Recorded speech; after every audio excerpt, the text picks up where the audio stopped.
Onun bölümünü de alalım. Var fark ediyor. Ben imza var. Yoksa dedesi olur. Tamam. Ha? Ha tamam. Tamam. Hadi.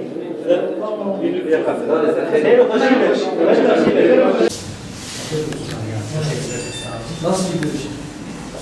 Başkanım. İyi de başkanım. Çok sağ olun. Sağlık Başkanım. Şeyler sınıfta salonun başında bile duruyor. Valla onlar bizden önce kaldılar. Okul idaresinin sorumluluğunda. 60-70 kişi kaldı. Evet. 46 seçmen.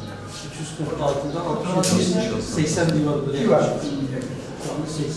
80. 05 numara aşağıya var. Araya gelsin. Elma almak. Teşekkür ederim. Sağ olun. Kolay gelsin. Kolay gelsin. Sağ olun.